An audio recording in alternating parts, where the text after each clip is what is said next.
All right, guys, welcome to the Open at Austin press conference. We are here just northeast of town. It's a rainy Thursday afternoon. We've got Chris Dickerson. Chris, a two-time major champion. What would you say is motivating you at this point in your disc golf career? Really just the same thing it's always been. Just the feeling of getting the win, no matter what level that's on. So really just showing up every weekend to try and get that W. So 22nd place last week in Waco. Is that you say that you're looking for that feeling when you get the win? Is 22nd place, is that a complete failure, or is there something positive that you can take from that? There are some positives. For example, so the scores at Waco last week, they were really bunched together. I think someone said there was around 10 to 15 people that were within 2 strokes of the lead the last round. So quite a bit of scores grouped together, and so it wasn't just at the top, it filtered all the way down to 22nd to 30th place. There was a lot of people grouped together, so one mistake here or there bumps you up or down. So looking back on it, I was like, okay, if I cleaned up 2 strokes per round, that bumps me almost into the top 10, either just in or just outside of it. So actually not 2 strokes per round, 4 strokes overall. So I was close, but not quite. And 4 strokes it feels like nothing over 3 rounds. Correct. And so looking back, would you say that you could have cleaned those 4 strokes up off the tee on your approaches or on the putting green? I'm going to say on the approaches most. I would say at least 3 of those could have been on approaches. Yeah. So at this point in your career, is there, when you go through an off season, are you working on any skill sets? Are there any shot shapes that you're adding to the bag? Are there any discs that you add to the bag to help fill any gaps? Definitely tried out a few different discs this off season. If I feel like, so let's use sidearm or forehand, for example. If I feel like it's kind of been lacking lately, or I feel like it could get better, I do tend to work on, let's say, that during the off season. That's something I was practicing this off season quite a bit. And then I get to Waco and it feels like I haven't thrown one in 4 or 5 months. So even if you work on something, it comes and goes throughout the season. So yeah, filtering new discs into the bag can be a good thing, can be, not so great thing if you don't know them. So how's your practice been here this week at Heritage Park? It's been good. It's a new course on tour, so we're learning where we need to be in the fairways for the par 4s and 5s, learning the shots that we need to throw on the 3s to get putts and stuff like that. So it's just learning a new course. Yeah. And how much more work would you say you have to put in for a course that you have no experience on compared to a course that you've played for the past few years on the tour? It really just depends on how you feel about that course going into the event. So if you have a good feeling toward the course, if you've done well in the past there, it might take a little bit of weight off of you. But if you feel like you've done bad in the past there, it puts a little bit of extra stress. So I think it has a lot to do with how you've played in the past at a course that you've been to. Yeah, thank you for that answer. Mm-hmm. There's a lot of talk amongst the field this week about the kind of uncertainty of us playing a new course on the Disc Golf Pro Tour. Mm-hmm. Are those conversations that you typically involve yourself with amongst your peers, or do you just stay focused on the task at hand? A little bit of both, honestly. I don't try and get too caught up in what I think of the course, because it's just my opinion. It really doesn't matter all that much. unless the course designer like asks someone specifically what they think, then your opinion matters a little bit more. So even if this course isn't your favorite on tour, you've still got to go out there. It's an Elite Series event, so it carries a little more weight than, let's say, the Silver Series. So you've still got to go out there. You've got to compete like it's a big event. So you can't really let what someone thinks of the course or what you think of the course get in the way of that. Well, thank you, Chris. I'm going to tag in Brian Earhart here. Hello, Chris. Hello. Just a couple quick questions for you. Okay. Piggybacking off a couple things that Nate said, back at Waco, you mentioned you weren't satisfied. Obviously, it was one of your first big events back. Mm-hmm. You look up 2 strokes above the leaderboard. Zach Melton is sitting right there. Mm-hmm. Did he have to rub it in at all after the tournament ended? I haven't heard anything from him. I will say, though, I do throw a lot of sidearms out at Waco, so obviously he has an advantage there. But no, it's on me. So another question. You mentioned that just chasing the win, that's super important to you, and it still is after all this time. Sometimes with success and all the big contracts and whatnot, it's hard to continue having that motivation, but clearly Right. You're one of the players that has that. Is there ever a point in tournaments when you feel like if you're out of the win, you can kind of ease up and maybe not, I guess you could say, coast through the course? Do you ever get into that mode at all?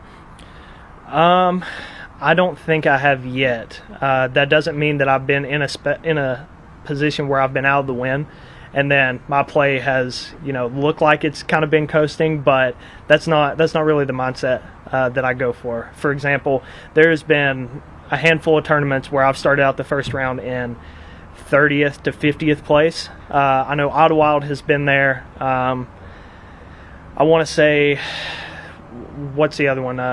Great Lakes Open. I came back from maybe around 30th place to get second or so a few years ago.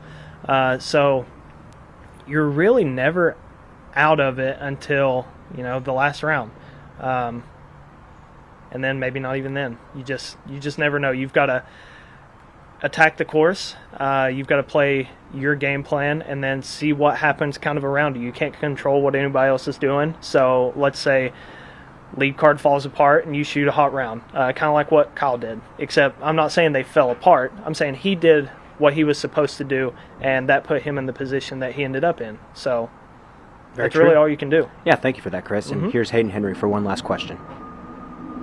Hey, Chris, going back to the new course aspect, what did practice day look like for you? Are you taking notes, throwing multiple shots? What did that day look like? Yeah, just getting to the hole, throwing the shot that I think I would throw during the tournament first, and then adjusting on that. Whether if I threw a good shot, okay, I'm going to replicate it. If that's not really a shot I was looking for, I'm going to, throw something different. So just getting reps in and seeing what it would be like come tournament day. All right, break down the course just quickly. What are the challenges? What do you think a score is going to be out there? Oh, I couldn't tell you for score. I don't know. There's a lot of par threes out here. I feel like, my shoulder and elbow feel like there's a lot of sidearms out here. So might play a little bit in favor of forehand dominant players, maybe lefties. Like I said, a lot of par threes out here though. So definitely scoreable. Biggest challenge? Biggest challenge, staying focused. Gotcha. All right, Chris, we'll be right back. Okay, thank you.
All right, we are here with Neil Dambra, PDGA number 200. Really?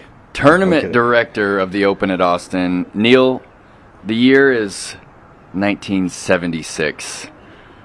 You signed up for the PDGA. Walk us through it. How did it go down? So, I was at school up at Syracuse. I played in a couple of Rose Bowls and got a call. I was a broke college student, and maybe Ed Hedrick called me, I don't know. And I got a random phone call. We didn't have cell phones then, of course. And I said, who's this? Hey, it's a PDGA. What's that? You're going to have to join our organization. We want to play in these tournaments. And I said, well, how much is it? And they said $10. I said, I don't know if I can afford that, but okay, let's go ahead and do it. And I got my $10 in. I just didn't eat for that weekend. And then I went to so after that happened, I really didn't go to a PDGA tournament for a long time after that. They were just gathering all the players up, back the old school players, because they were doing that $50,000 thing out in California, which I didn't go to, but. So I got my number. They were actually at 196. And he said, we're at 196. I said, can you just give me 200? Because I'll never use this. At least I can remember it. So that's where that all came out. So I love that, man. Syracuse, New York. Yep. All right. New York. Yep. Yeah. So how did you end up a tournament director on the Disc Golf Pro Tour in 2023? I've been involved in disc sports my whole life. Since I bought my first disc when I was 14, and I was executive director of the Ultimate Players Association. I was really into Ultimate for like 25 years, roughly. I always knew that golf was waiting for me. I love disc golf, but I wanted to kind of beat my body up a little bit more. So I sacrificed a few ACLs and a few other injuries to that sport. Played in the World Championships, brought teams to Europe. Really enjoyed Ultimate. I'm still a fan. I go to the pro games. But I'm just a Frisbee player, and, if disc golf wasn't a place for me to work in disc, I'd probably be working in double disc court or field events or whatever. It's just all about the Frisbee for me, really. All right. I love that. Can you kind of take us through the process of turning a golf course into a course that is ready for an Elite Series event? Well, I got to tell you the truth. This course went through a lot of iterations. I mean, you were here for one of the first versions doing the video with Connor and Conrad. Mm-hmm. So once Evan, who's a great course designer, came in, he kind of opened our eyes to, well, we're going to put spectators. We're going to do this. We're going to do that. We've always had spectators, but not this volume. So jumping from a Silver Series up to a Elite was a very large jump for us. So we kind of relied on Evan Spear, who's their venue director, to give us a lot of guidance, and he did a great job, and we're really happy. And I was able to contribute a little bit here and there, but really we probably designed 60 holes out here before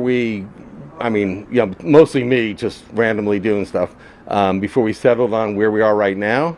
Evan mentioned the space is a little bit small for an Elite. But I look at the woods there. There's 100 acres of woods. If the players look either side of them and not just focus on the hole, they're going to see these beautiful pecan and oak trees everywhere. And so we think that this may not be the ideal venue for a Elite Pro Tour at the moment, and we appreciate the trust that the players and the Pro Tour are putting us to at least do something out here, basically sight unseen. But we think that the venue, if everyone likes it this year, can really be expanded to be a really, really amazing Elite course someday.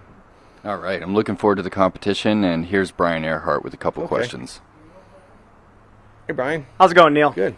A couple questions for you. First off, there's a lot of talk of if this tournament is officially a continuation of the Open at Belton. The branding obviously looks the same. Uh-huh. So let's talk about the two communities that these tournaments were ran in. It was ran at Heritage Park in Belton, which is a smaller community than the city of Austin. Can you talk about the difference between working with the two communities? I need to go back a little bit further than that. So I had a friend in Woodville, Texas, in East Texas, and I kept passing this course out in the country, and I kept looking at it. And so one day I drove in. I said, "Hey, can I run a tournament here?" Because they basically had 20 members. It was beautiful trees. East Texas is beautiful, and they said sure. And then I explained to the guy, "Well, this isn't really exactly golf." They let us in. That was the first Open. The weekend was open. There was a weekend between Waco and States that was open. I couldn't believe no one had it. I knew a lot of players were in town. Ricky Wasaki came. He won it, of course. Then Jim Hudson joined me, and we moved to Temple, Texas. He's from Temple. He lived 5 minutes from the course, so we did a year at Temple. Then we moved on to Flat Creek, the winery. So this is, we call this the Open. I mean, we do a lot of things based on ball golf just because it's fun. Our yellow flag, the Open. The British Open moves around too. It's a migrating tournament. So now, as far as the difference between the communities, well, Belton and Temple have a much smaller disc golf community. We've had amazing support here. We're going to have 100 volunteers this weekend, and we've divided the course up into all the local clubs. So you have Waterloo on a couple holes, you got the Flying Goombas, you got University of Texas on a few holes. We even made little signs. You're entering Flying Goomba country, you're entering Waterloo country. So that support's been incredible, and so the biggest difference is really the amount of people that we have to work with. One last question for me before we kind of kick it to break here. Austin is a huge disc golf community in regards to the courses. Outside of the course we're playing at Harvey Penick, courses like Met Center, Roy G., very popular courses that people travel a long way to play. Mm-hmm. Is there any possible way, have you schemed a way to potentially bring an Elite Series event to those courses at all? I kind of got fixated on this place. A family, the Cates family, Alice, Jackson, and Jackson's actually one of our shuttle drivers this weekend. But he was a first tee student, a really good ball golfer, by the way, but he fell in love with disc golf. They ran a doubles thing here. I got to play with my wife and I, and so once I saw the place, I talked to the people here. I said, man, I would love to somehow turn this into a disc golf venue. Are the other places capable of holding an Elite? I mean, I don't see why not. There's definitely a few. So the ones that were available seemed a little bit out of our reach for a number of reasons I'm not going to go into. But once we started working here, it was like, the snowball came down the hill and was like, we're just keen to keep it here and see what happens. Now, if they expand to where you're a plus, Elite Plus, then we have multiple courses that we can use for something like that. Yeah. Fantastic. Well, thank you so much, Neil. All right. Good. The event's Good almost here, and right. you're free to go. Thank you. Appreciate it. And we will be right back in just a few.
right, and we are here with Catrina Allen. And Catrina, I'd actually just like to continue the conversation we were just having off camera. You said that you're currently taking Finnish lessons, and that your preferred time to take those lessons is at 6:30 in the morning here. Yeah. Yeah, well, it just depends, too, on what time zone we're in and what lessons she has available. I book my lessons by the week and the schedule and what tournaments are going on and things. But, yeah. And so I'm assuming that you're taking Finnish lessons because of disc golf and because you've traveled to Finland and will likely continue to travel to Finland. So can you just expand on the, I suppose, the inspiration for wanting to speak such a hard language, difficult language? Exactly. So I guess a lot of things. It was, I think, 2016 where I spent like a month over in Finland and Sweden and Estonia, anyways.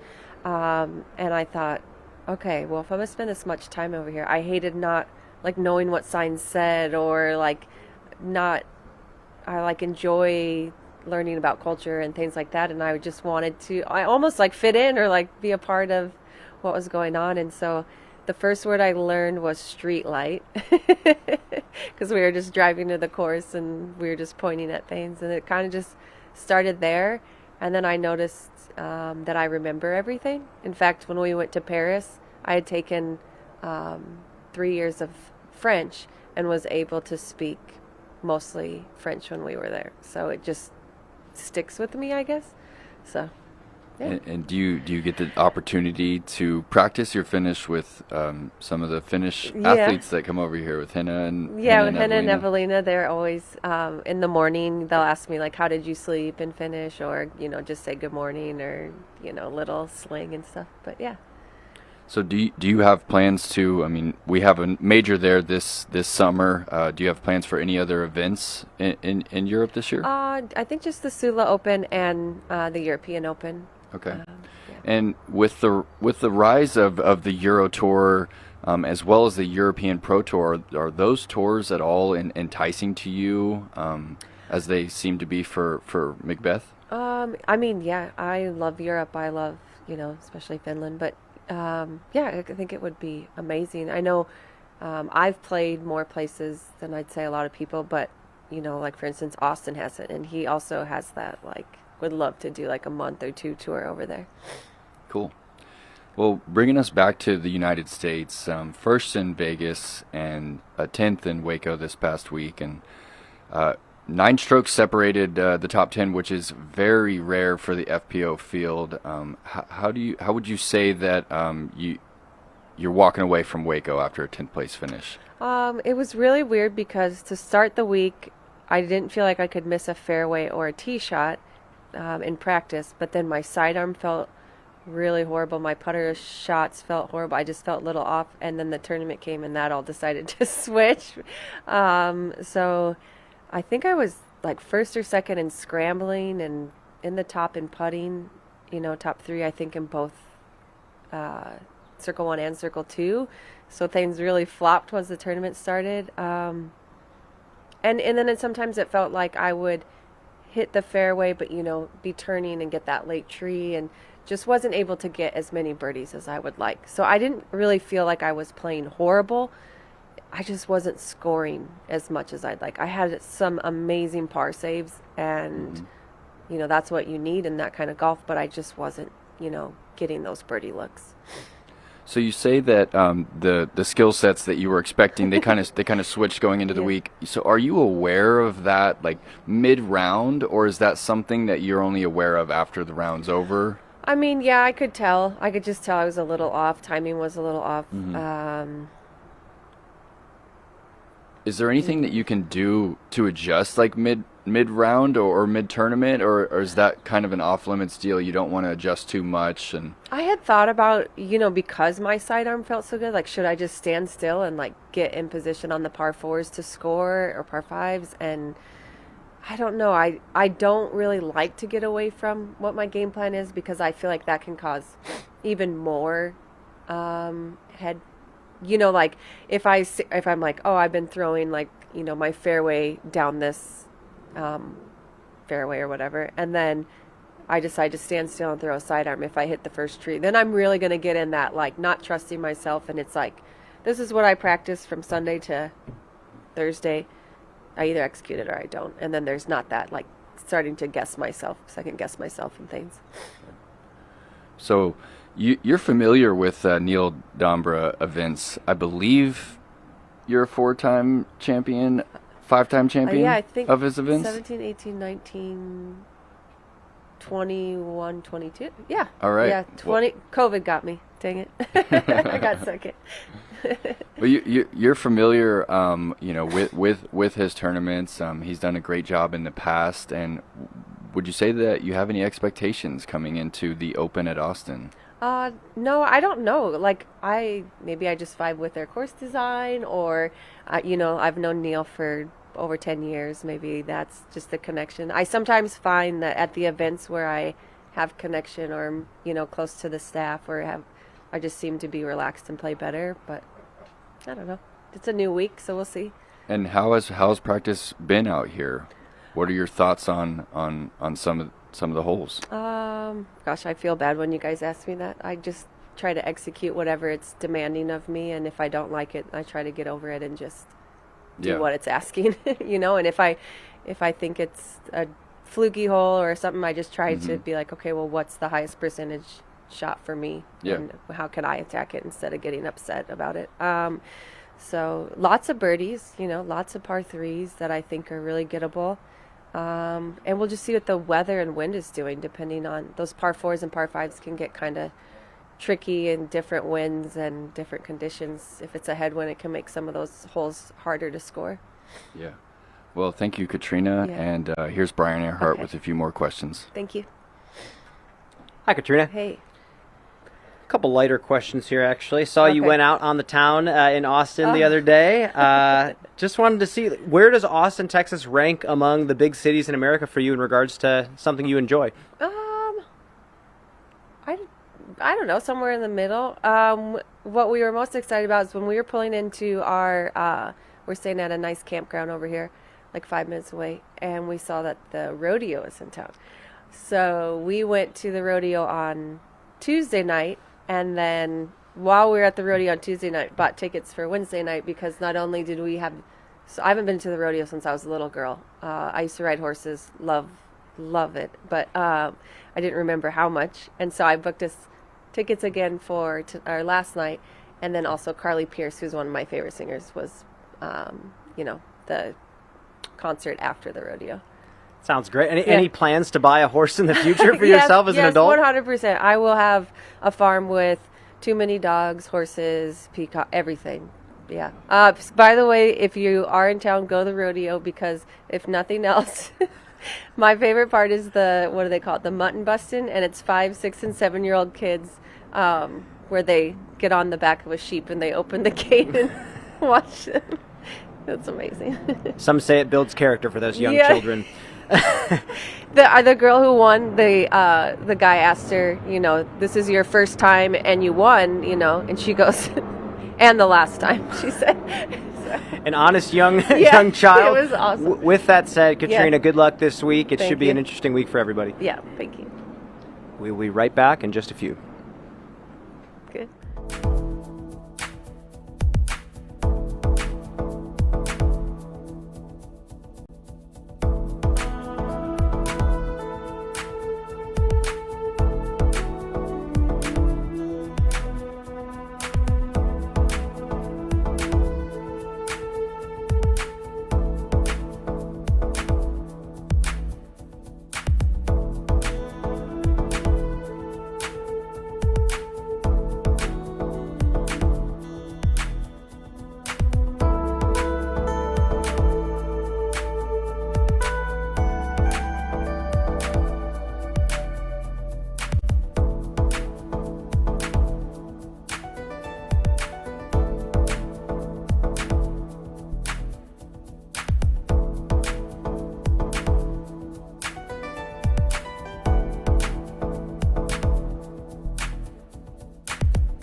Kyle Klein, how you doing, man?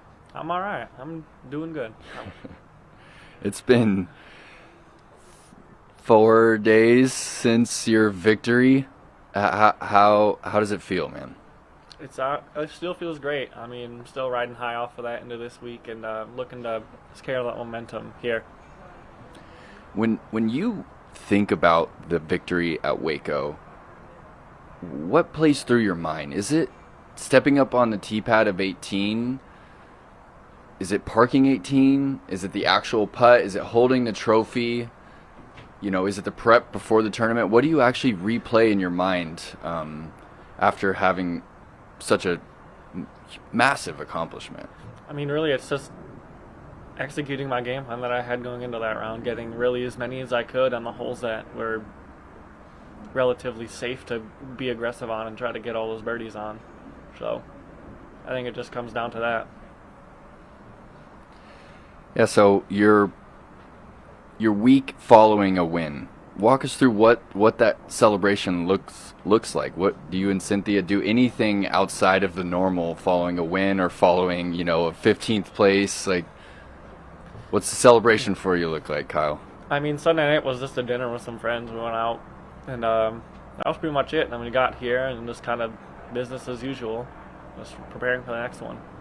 And so what does your preparation week look like? How many practice rounds do you hope to get in for with an Elite Series event immediately following a tournament?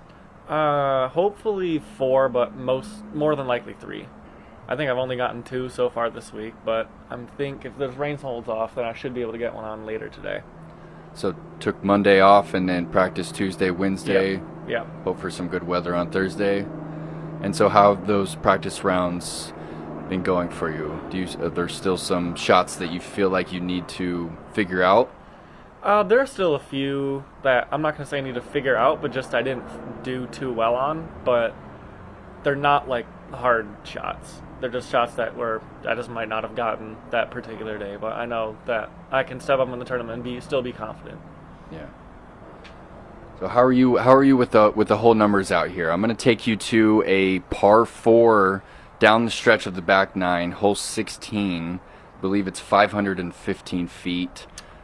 Is that the one with the valley right in the middle? It's the one with the valley in the middle. I want to ask a player such as yourself who has 515 like in your back pocket. You have that with a distance driver.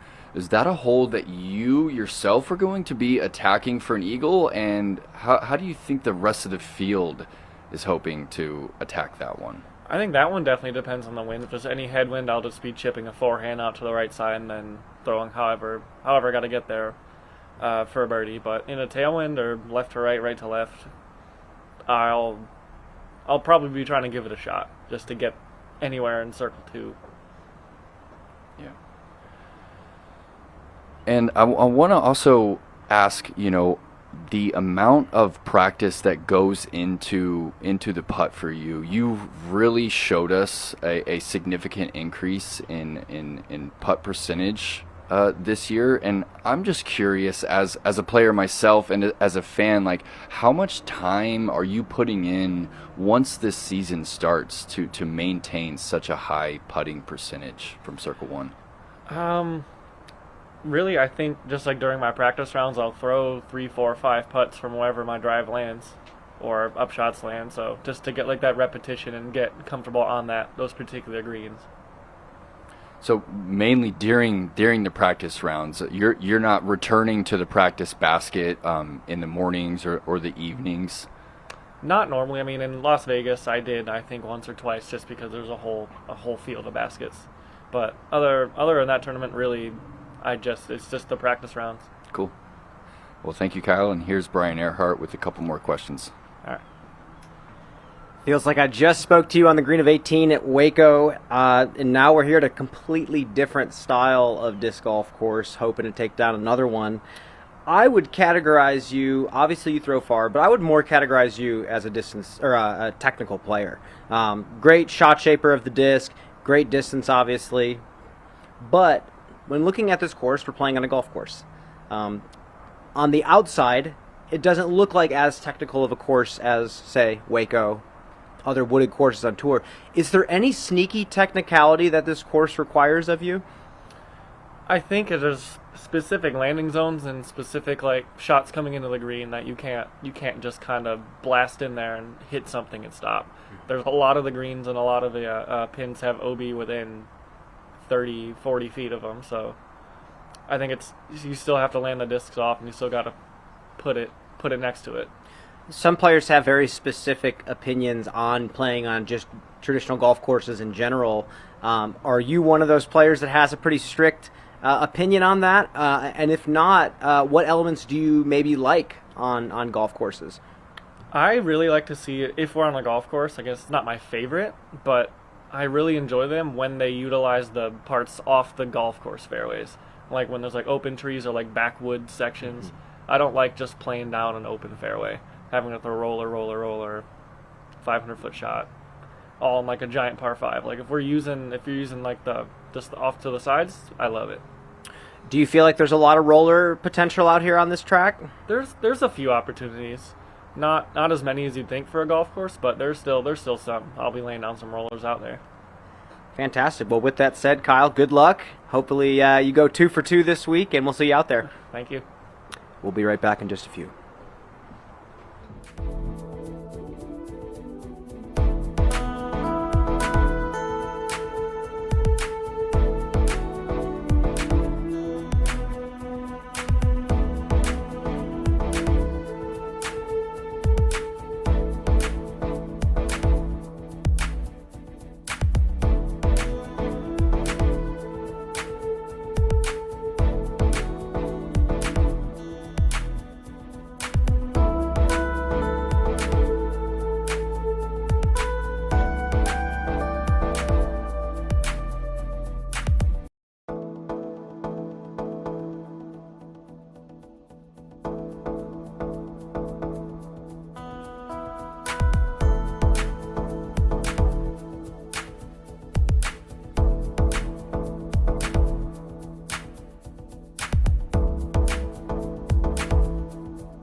Right, and we are here with Kristin Tattar. Kristin, you are coming off a wild win in Waco. You described it as one of your craziest wins ever. Can you elaborate on that for us after some time to process this week? Yeah, I mean, obviously I went into the final round like eager to win my first event here, to get that sort of like boost for my confidence and everything. But seeing Ella play so well, and I was like making mistakes here and there that cost me a lot. And at one point I remember I took the double bogey and I thought this is over for me, because I saw the scores and I was like 12 down and she was 16 under, and I thought they didn't calculate my double bogey in there, so I thought the gap was huge. But yeah, I mean, just walking down on the fairway of hole 18, and then I thought I should check the scores to see like where I position. Does the putt matter that I will be making? And I was looking, oh my gosh, I have a chance to win. So I think that just made it more crazy for me, because I typically know the scores quite well, even without looking. But yeah, just realizing here's my chance and to actually capitalize, I think it was just crazy. So I had the chance to speak with Ella Hansen following the men's round last Sunday, and she shared with me that you came up to her and that you had some very impactful words to share with her. And if that's something that you can share with us, we would love that. And if not, can you just talk about what it means to have someone like Ella rise so quickly in the ranks, and to what does it mean to have a two-sport athlete such as Ella join disc golf? Ella is a great person, and in my opinion, she's so talented, and I'm sure she's gonna win a lot of events at one point. And but I think just seeing her in that position, the emotions overflowing, and I could tell what this means to her, and just wanting to win so bad. So yeah, of course I recognized myself in her. So I just wanted to let her know that these times pass, and she is very powerful and strong woman, and she will come out of it, I'm sure of it, and she will win a lot of events at one point. Yeah, and I'm happy it affected her in a good way. Oh, that's pretty special. We are very thankful to have athletes such as you and Ella in our sport. And I want to ask you about your recovery from surgery. You dealt with what we call ulnar nerve entrapment. Is that correct? And Yes. and you actually had an extreme case of it, and you had to have surgery to take pressure off of that nerve. And I had the chance to speak with you, and you had said that post surgery that you weren't feeling 100% yet, that you still had some numbness in your arm. Yeah, I still have the numbness in some area, but I think it was just because of some of the nerves that are underneath the skin, like they were cut open. So I think it's normal, but I mean, the actual problem I feel is fixed now. It just takes some time to fully recover. I think I'm on my way to there. Yeah, it's a little bit sensitive, and some areas are numb, so at some points it's weird, but I'm also like getting used to it, so it doesn't bother me on the course. It's not bothering you on the course, so it is not limiting the amount of practice that you are hoping to get each week, and it's not limiting anything to do with your throws during the event itself. I think it's limiting the amount of throws I make, because I try to be very careful not to overdo or practice too much. I just have to trust myself that, I mean, I've been playing for years and I know what to do. I just have to execute and just accept the situation and not be so hard on myself. All right, well, we're all very thankful that the surgery was a success and that you're back in the United States and finding success so early. Here's Brian Earhart with a couple more questions. Thank you. Hi, Kristin. Hey. Feels like we just talked the other day. Yes. Couple questions that I really kind of forgot to ask you in Waco. Seth Finley was on the bag for you, final round. You mentioned that you were talking to him about the scores late in the round on Sunday. Seth has changed his life quite a bit. He now works for Latitude 64. He originally was really high up on the Disc Golf Pro Tour, and now I believe he's helping to manage the team somewhat. Latitude is a Finnish company, but now they have some people over in the States to support. What does that mean to you to have him working with the team? I think he is a huge help. Just to have a person right here in the States to help us out, and we're in the same time zone, so to speak, and he's just a really nice person. I have gotten to know him over the off season a bit more, and he's just a great guy. Well, talk about him being on the bag. Obviously, we've seen Silver walking with you quite a bit. In regards to how you interact with your caddy, what is the difference between maybe someone like Seth, who's managing the team, and someone like Silver, who does play professionally as well? Yeah, so I'm typically afraid to have caddies I don't know very well, because I don't like people starting to teach me or comfort me or do whatever, because I know I can manage all those things on my own. I think with a caddy it's nice to just have conversations about other topics than disc golf, and I think Seth managed it quite well. Yeah, he did a great job. Seth gets a gold star, it sounds like. Yes. Well, with that said, Kristin, good luck this week. Here's Hayden Henry with a couple questions. Thanks. Hey, Kristin, shifting focus to this weekend, what does your practice round look like for playing a new course that you've never seen before? You throwing multiple shots, you're taking physical notes. What does that look like? This course is pretty straightforward. Here, I typically, when I step onto the tee pad, I already know what line I should be throwing, so then I just try to execute that line and do multiple shots. Yeah, but today was my last practice round, and I did it with almost just one shot, because I think I know how to play on this course. It's pretty open and straightforward. I mean, what are the challenges out there? Probably weather would be the greatest challenge, because some of the holes are pretty tight with the OB, so wind is going to make it interesting for sure, but I think the lines are there, you just have to execute. Awesome. Thank you, Kristin. We'll be right back. Thanks.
All right, and we're here with Adam Hemis. Adam, it's good to see you, man, and it's really good to see you bring the focus and the heat that you're bringing to the tour this year. How are you feeling about your game? I'm feeling good. I got just trying to keep my head where it needs to be early in the season and keep it going throughout the rest of the season. Super happy with how I've started the season and just looking to keep it going. Yeah. I'm just gonna put you right on the spot As a fan, I always watched the Memorial Championship. It was one of the first tournaments that I ever watched fully on the McFly So High. I don't know if you remember. I remember those videos. You bet. And watching you guys play that final round at Vista, sometimes that golf can get a little monotonous, but toward the end, it got so exciting. And we could see you feel what looked like, from our perspective, nerves on the 15th, on the 16th, Absolutely. on the 17th. And you missed putts that we really don't ever see you miss to lose the tournament. Yep. And were those nerves? Absolutely. I think there was more pressure and more nerves for that specific tournament because it was 5 good buddies battling, and we all wanted it really, really bad. It's also the Memorial. It's, bad breaks can happen. You really don't know what's going to happen. We were exchanging strokes back and forth the whole tournament, and to miss those 2 20-footers at the end, and come up short definitely stings. But it's kind of the fuel I have in me right now to get that extra. Let's go. And I pretty much looked at Jeff Corns. I said, I'm going to go to Waco and I'm going to win Waco. Like, I'm gonna give it everything I got. And I came up short there too, but I'm super happy with my efforts. And I'm going in the right direction. And I wanna ask you a little bit more about those nerves. From your perspective, what does it actually feel like when you step up to a putt and you are feeling nervous? Where do you experience that? I knew where the strokes were. I knew what the scores were. So it's like, okay, well, this was for a 1-stroke lead on 16. It was an uphill lie. My back left foot, was drastically below my right foot, which on an uphill putt like that, you have a tendency to pull the putt to the right and miss it right, and that's just what I did. I'm gonna be honest. At the Memorial, I was shaking. I really heart rate was, it was really hard to keep the heart rate down on those last couple holes, and yeah, the nerves got the best of me there 100%, and yeah, I was shaking. I was still shaking after the round. I really wanted to win. That urge to want to win when you're in position on the last couple holes can be real, very real at times. Yeah, and as the fans, we never want to see someone fail, but I do have to say, I want to say thank you for sharing about your experience with the nerves, because as the fan, it makes that tournament so much more interesting to watch when it's not just you dunking putts in with what looks like no emotion. We never want to see someone such as yourself miss those putts, but seeing you actually be nervous, it makes it feel that much more prestigious to actually take home that title. Absolutely. Yeah. So thank you for sharing, Adam. And I want to touch on the relationship that you have with Anthony Barella. It's like Jordan Spieth and Justin Thomas. I don't know if you watched the full swing. Of course. But you must have felt, some similarities between their story. Can you just elaborate on what it's like to be friends with someone that you're competing for the win at quite often? Yeah, Anthony's my boy. We met back in 2015 at Am Worlds, and I believe it was in Michigan. We just, created a bond ever since then. I've been off-seasoning with his parents, with him in Arizona for, I think this was my 4th year doing that. So, I got a special little place down in Arizona, obviously, with Anthony and his family. But yeah, to have him on Discraft even now is super special. I've always dreamed about him being on Discraft and us kind of doing this whole tour. So this will be the year for it, and I'm really excited. But yeah, to compete against him now and where he's going as well is scary. So it's kind of trying to, it's also pushing me. We're kind of pushing each other in a way, which is, super exciting. His game is going in the right direction. He just hit 1042. Congrats to him for that. That's awesome. And yeah, I'm trying to just catch up, I guess, a little bit, but at the same time, just try to maintain, what I've been doing and head places that he wants to go as well. So that's really interesting. Now, you are a 2-time Disc Golf Pro Tour Elite Series champion, and you're telling us that you feel like you need to catch up with Anthony Barella. So you feel like his skill set might be a little bit in front of yours. Yeah, Anthony's game right now is wicked. He's throwing those Venoms and all these Discraft discs insanely well. I think we've already seen it with his play this season and his finishes. Yeah. Yeah. So who's going to get one first this year, Adam? I don't know. It's going to be a battle, and I hope it's with him. So ideally, I'd like to battle out for the win with him and exchange a couple wins with him this season. Yeah. Luckily, unfortunately, neither of us could take down the Memorial, but that would have been a nice start. But we got more tournaments ahead. Yeah. So I want to hear some of your perspective from that final round at Waco. At what point in the round are you checking scores and seeing that Kyle Klein is doing what he's doing over there? I believe I realized what Kyle was doing on the tee of 12. 12. Yeah, last one in the woods. The last one in the woods, yep, and I proceeded to get a birdie on that, and Kelvin doubled. So I was up, and then I knew I was up 3 on Kelvin because I knew I was tied with Kelvin at that time. I did see that, Kyle was on the same pace as us as well, but I just thought, he's a hole ahead of us. I got an extra hole. Here we go. And he just finished extremely strong. He went 5 for 6 to finish, if I'm not mistaken. And which is nearly perfect because one of those is a, yep. Nearly unreachable par 3 in that headwind. Yeah, 15 is, not really a hole you're going to be going for, especially coming down the stretch unless you are behind. I just want to try to maintain and birdie out the rest of the course except for 15, and unfortunately didn't do that. Yeah, and so, second place finish, you must be feeling, is that still something that you can take positive from? Absolutely. I didn't feel like I lost last week. It wasn't like Memorial where it kind of stung a little bit more. It's Okay. like, congrats to Kyle. He flat out outplayed us. He shot 13 under. That was, 2 years ago, that was one off of the 18 under that Paul McBeth shot. So to put that in perspective, that's an amazing round. It's unbelievable. So, I walked off the course and, I took second place pretty good. Obviously I wanted to win, but we got outplayed by Kyle. He played an amazing round. Cool. I love that, man. And so are you looking at Jeff Corns after Waco going, I'm going to win Open at Austin now? Are you bringing that same tenacity to Harvey Pinnock Golf Course? Yes, it's a little bit different golf for me. I wouldn't say this is my strong suit, but with where my head's at, I think I have a good chance. I got to throw the distance driver well, which I've struggled with that in the past. But I'm throwing the disc extremely well right now. My form, my reach back is looking a lot better than it has in the past, and my consistency is showing, so I'm excited. Well, thank you for the conversation, Adam, and here's Brian Earhart with a couple more. Thank you, Nate. Yeah, I just have one last question for you, Adam. You and I have played some disc golf together over the years, whether it's the Midwest or playing on tour. I've always seen you as a pretty solid distance thrower. You just mentioned you struggled with the distance driver, but recently, past 9 months or so, you've kind of blown me away with your distance. Even looking at the U.S. Distance Championship, I forgot exactly how far that one drive went that you threw, but you're kind of creeping into that elite distance level. Is that something that you actually are actively working on? Or has it just been something you've always had and just have been afraid to show it to people? I always knew I could throw 600 feet, maybe not 678 like I threw in that distance competition last fall in the U.S. Championship. I don't know. I don't on the course. I don't really try to show off my distance home a lot. I don't like to be too aggressive. I think being too aggressive in tournament play under pressure can get me in a lot of trouble. So I try to keep it a little lower, 450, 475 distance on the course would be good. Unless it's wide open like this, I can maybe try to stretch it out 525 on the course for golf shots. One last question before I let you go. What does Anthony need to work on most in his game right now? Be picky.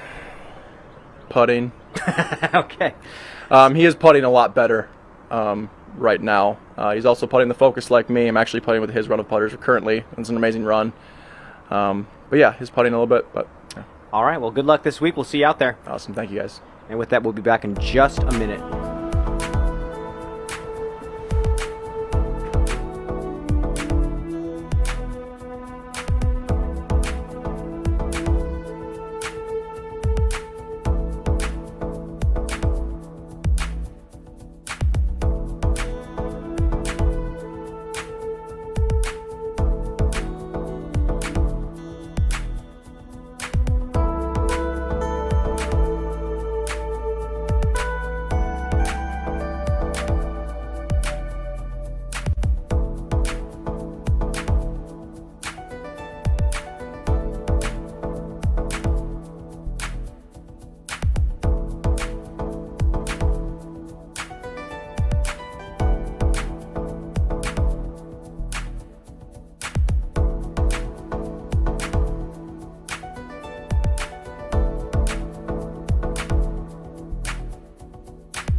All right, we're here with Ella Hansen. Ella, you're traveling in a new van this year, one that you built out yourself? Yep. How was that experience for you? It was really fun. I have a degree in industrial design, so I kind of had a little bit of a sense of construction, but obviously it's a different process building out a van. It was really fun. I learned a ton. I really enjoyed putting together the electrical system. I had some help, but I pretty much did everything myself, so it was a really, really fun project for the off season for me. That's so cool.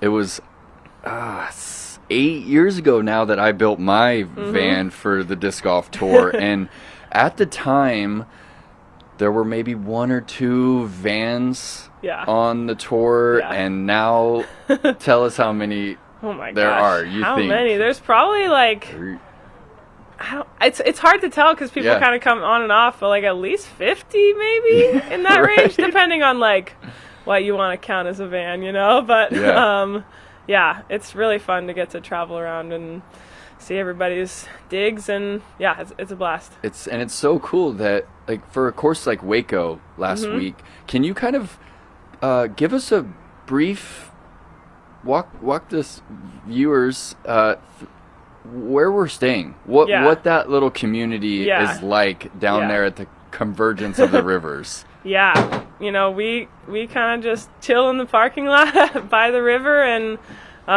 you know, we had there's kind of different little pods of social groups and stuff, but you know, chairs out, dogs all around, just kind of lounging in the shade if it's hot, in the sun if it's not, and chatting, food, making each other food, like artwork, art. All sorts of good stuff. It's very, very fun.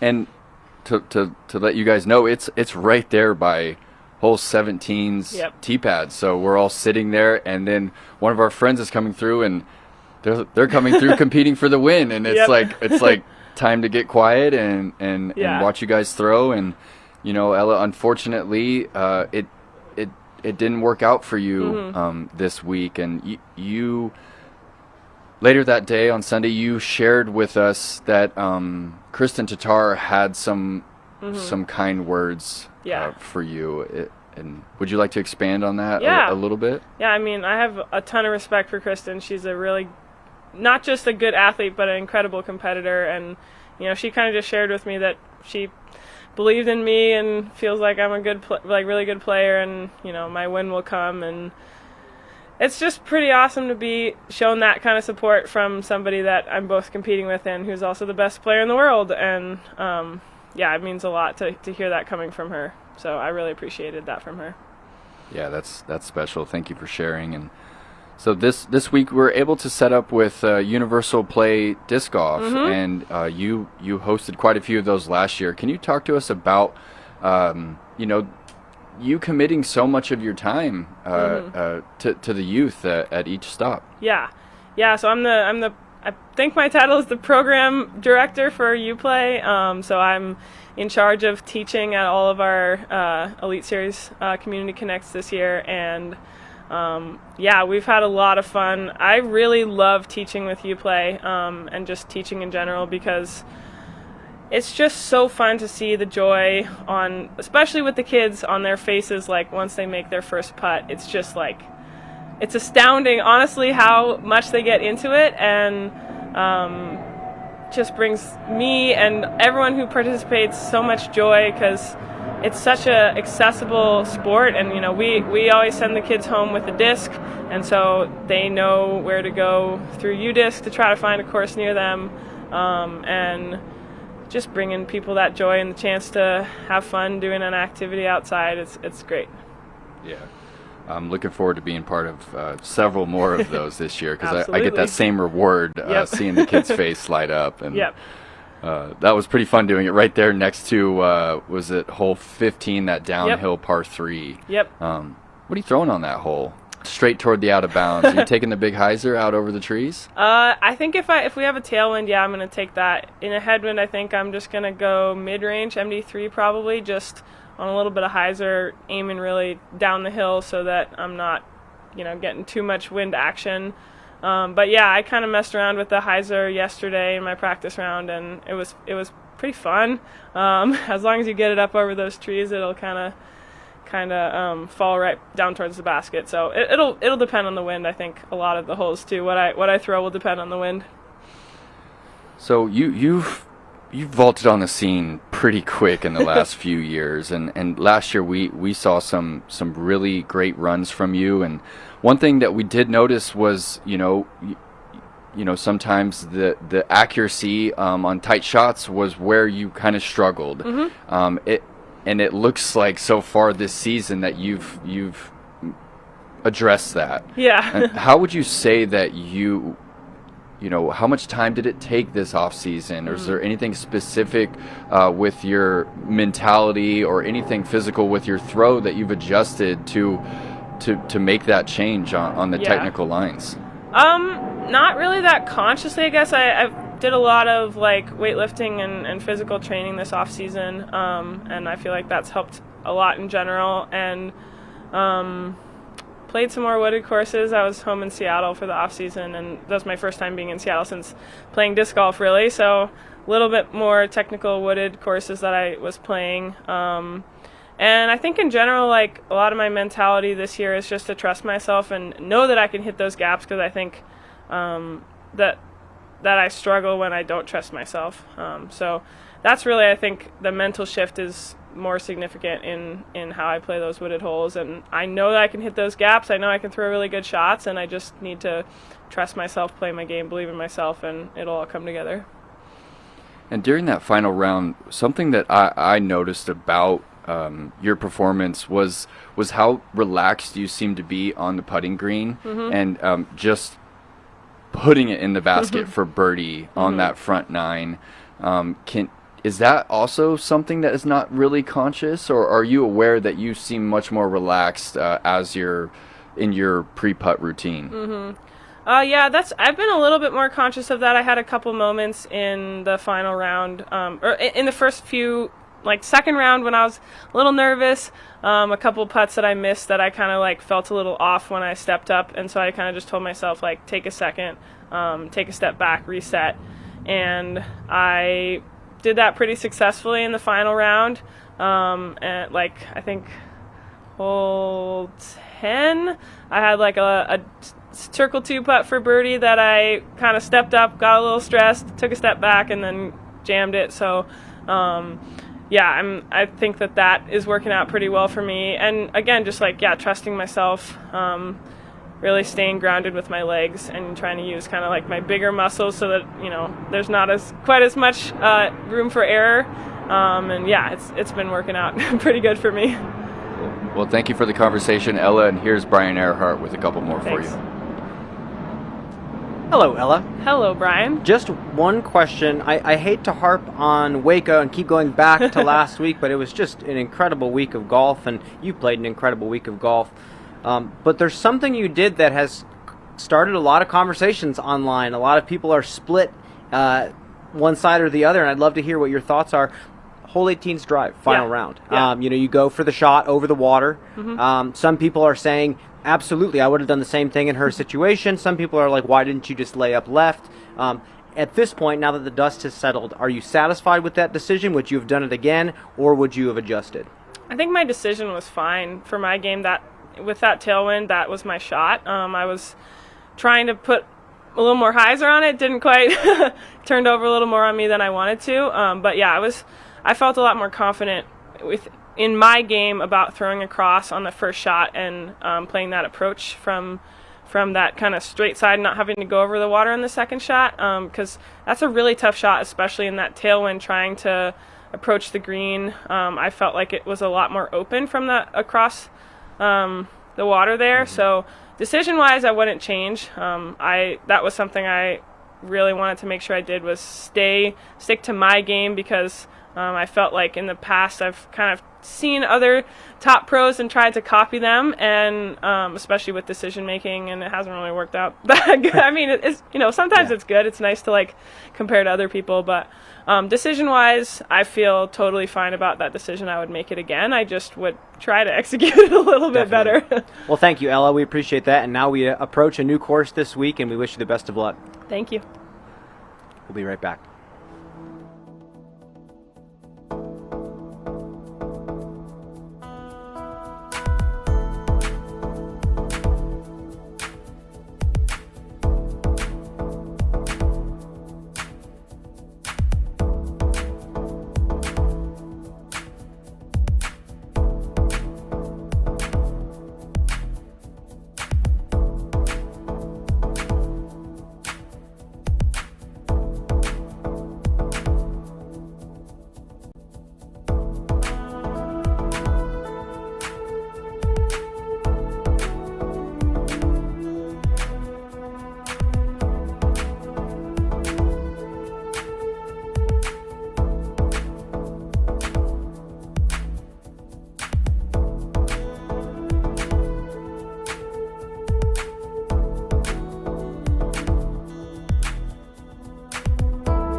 All right, guys, we are here with Emerson Keith. And Emerson, I kind of want to take these viewers through a little history of Texas disc golf from your perspective. I don't know if everybody knows, but Emerson Keith, myself, Luke Humphreys, Matt Mayo, we all kind of helped create each other in a sense. Can you kind of walk us through what a week in Dallas-Fort Worth looks like as far as league, as we call them, minis? Right. What that looks like if you won every mini for a week straight. So you can make more than minimum wage if you win every mini on every night during the week in Dallas. That's actually how I started. I was working at Walmart and quickly realized, if I just play minis all the time, I don't have to work at Walmart and I can get better at disc golf. So that's what I did. What age was that? You're working at Walmart and you're winning local disc golf tournaments. Yeah, I believe I was like 16 or 17 at that point. Yeah. And do you recall the moment that you realized that you might be able to compete with the best players in the world and start that tour? It was actually off the disc golf course that I realized that I could and wanted to. So I was working at Walmart, and they agreed to let me have weekends off so I could play tournaments. And one weekend, I told them I was going to play a tournament, and they told me no. And I was like, you know what, I'm just going full-time disc golf, see y'all later. And kind of forced myself to level up and start competing. Yeah. And I think it's pretty special that, Texas, from my perspective, is one of the most competitive disc golf scenes in the United States. And so it kind of makes sense, right, that there's a Texas swing. Yeah. Do you feel a little bit of pride having the tour kind of swing through the state of Texas early in the year? Yeah, it's really awesome to see that. Like, I grew up in a disc golf scene that's so big that the pro tour comes through Texas for just about a month. So I love that. Yeah. And after your final round at Waco, you came up to me and you said that the beast conquered you that time around, and obviously you're disappointed in your performance, and you said that you feel that you might have been putting a little bit of extra pressure because it's that course. Can you expand on that a little bit? Yeah, so the beast hasn't changed that much throughout all my years of playing it. I've been playing it since I was 15 years old, so I'm coming up on 9-10 years of playing the same course. So I know what I'm capable of doing out there. I know what I can do with a blindfold on, and I didn't even do that. So I was pretty disappointed with my performance at Waco. Yeah. And are you able to identify what the difference is between, I think your best round might have been a 7 under par? Yeah. And can you identify the difference between, that 7 that is on the low end for you and those 12 and 13s, which is what it took to win? Had to have just been me telling myself that I should win, but at the end of the day, no one should win. They still have to go out there and earn it at this point in disc golf. So I think I just got a little bit too far ahead of myself last weekend and expected too much. So when I fell behind, I wasn't content with just slowly taking birdies and shooting that like 9 down to keep me in it. I was still gunning for everything, trying to get to 10 double digits, and I think that's where I went wrong last weekend. Well, regardless of that finish, you are playing some good disc golf this year. You've got a new bag, Lone Star Discs Plastic, and how would you feel that Lone Star, the transition to Lone Star, is playing a role in your success on the course? I would say that the family atmosphere that the company brings, like that fits my lifestyle a lot. So I'm a lot more comfortable than I have been in the past. And I mean, my rating jumped 5 points this last rating, and I'm only a couple months into throwing the discs, and I'm at an all-time high of 1029 now. So I'm just very comfortable with the switch all the way around between the discs, the company, everything. And Emerson, how's the family doing? Family's doing great. Elijah is you look at him and you're like, I can't believe that happened to this kid, because no one would ever guess it. He's perfectly healthy, just happy boy. And so what does your year look like as far as, finding the balance between a full-time disc golf tour and a father to 2 children and a husband? So the way that I see that is, even if I have to spend a couple of extra dollars on the road for them to be with me, it's worth it. Because, how cool is it that their kids get to travel with their dad and watch them play on the pro tour, and I can take them to every zoo in the country, and I love that. So I'm going to go out of my way this year to make sure that they're with me. Cool. They're going to be with you throughout the year. Yes, absolutely. And so, I'm curious, what are you going to be traveling in? Are you going to be staying in hotels, Airbnbs? So we travel in our van right now, and that's enough room for traveling. And I think Airbnbs are the best, so the kids feel like they're in a home. Sometimes it'll have to be hotels. Like this weekend, we got the South by here in Austin, which everything's booked. We're lucky to even get a hotel, but Airbnbs for the most part. Cool. Well, Emerson, you make us all proud, what you do out there on the disc golf course, but also how you provide for your family throwing a disc. So it's, as a friend, keep going, man. Thank you. And thank you for the conversation. And here's Brian Earhart with a couple more. Hello, Emerson. How's it going, Brian? We're going to zoom in on this week, zoom in on this new course. You did great at a golf course a few weeks ago in Vegas. I've seen you as a pretty solid woods player. A lot of Texas golf is pretty wooded or park style. Where does this golf course fit in? How does it compare? I think it's just like a little bit of everything that Texas has to offer. So we have some wooded holes, we have some bomber holes, we have some very technical layups on par 4s, and I think it's just all of Texas golf in one. James Conrad mentioned to me earlier in the week that he thinks this course is going to play pretty tough and score pretty tough. Do you agree with that? Do you feel like double digits is necessary? Yeah, absolutely. Just the way that the OB's marked and the going for it versus laying up is like very risk reward, and it's going to come down to a lot of good decision making and good execution. Fantastic. Well, with that said, I'm just going to kick you off here. Good luck this week, and we'll see you out there. All right, thank you. We will be right back.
We are here with Lisa Fajkus, and Lisa, I also want to ask you a question about, from your perspective, is it special that the Disc Golf Pro Tour spends so much time in the state of Texas?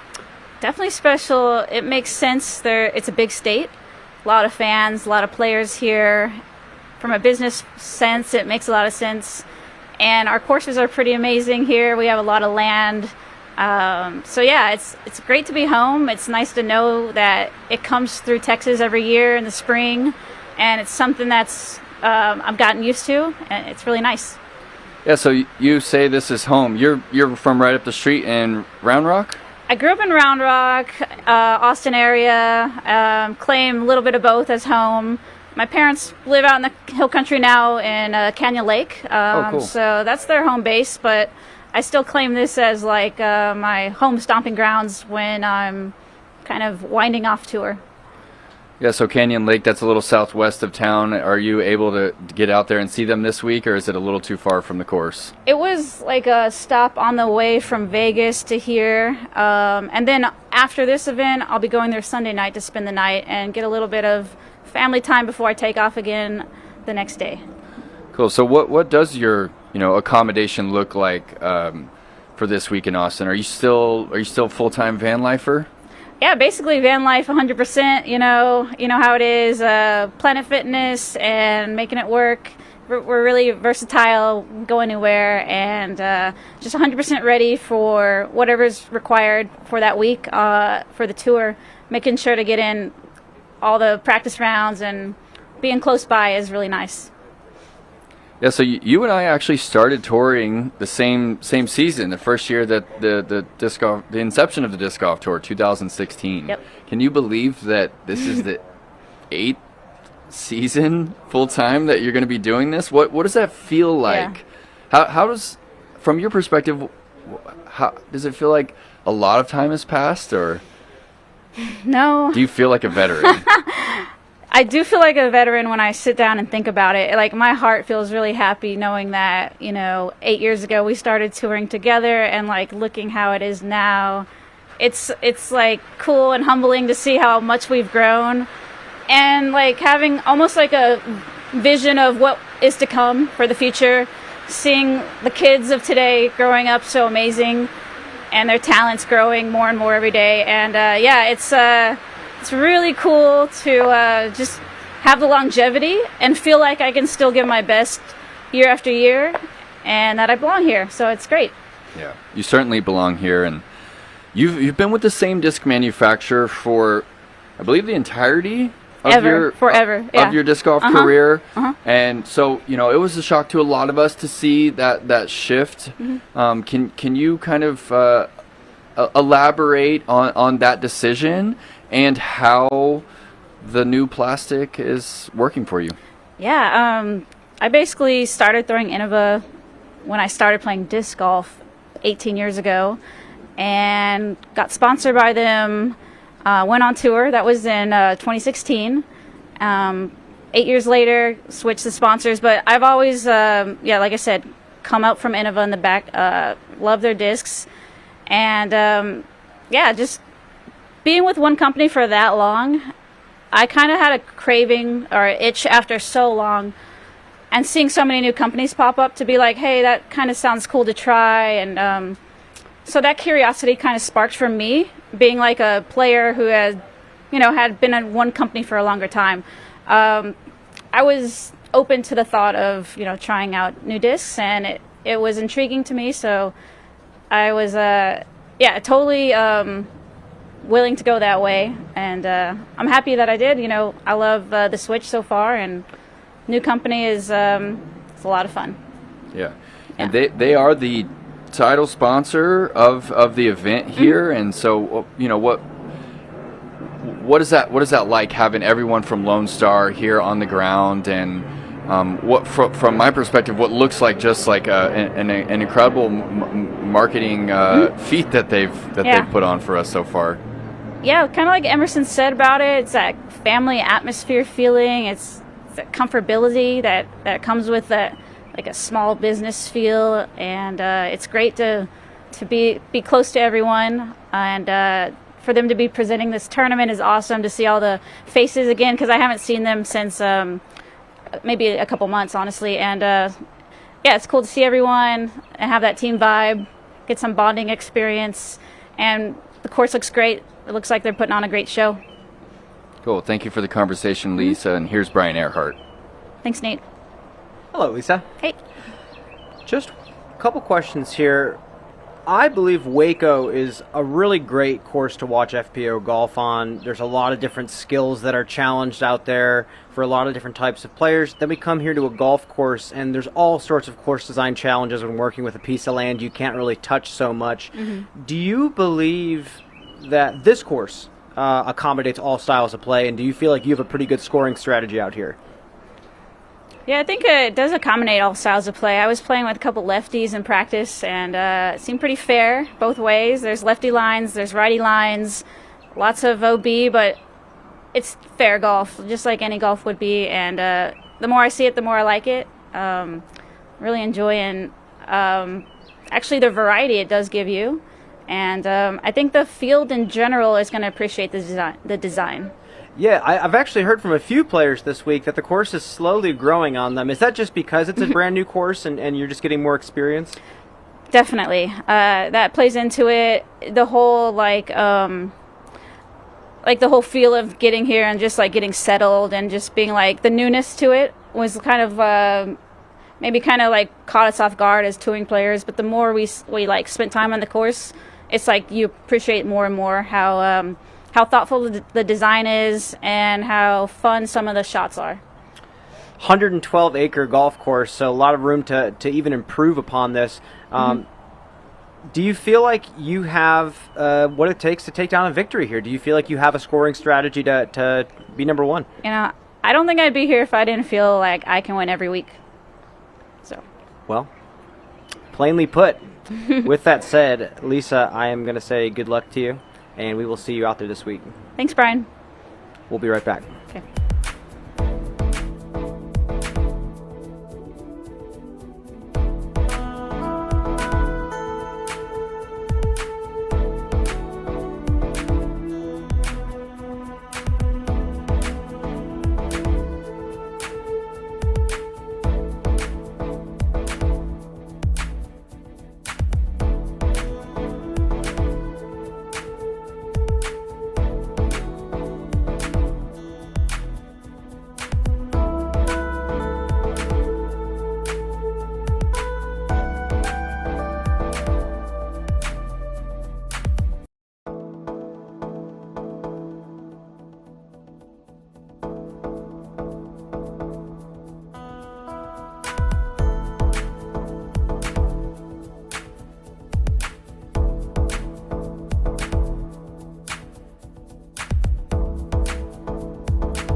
All right, we're here with Calvin Heimburg.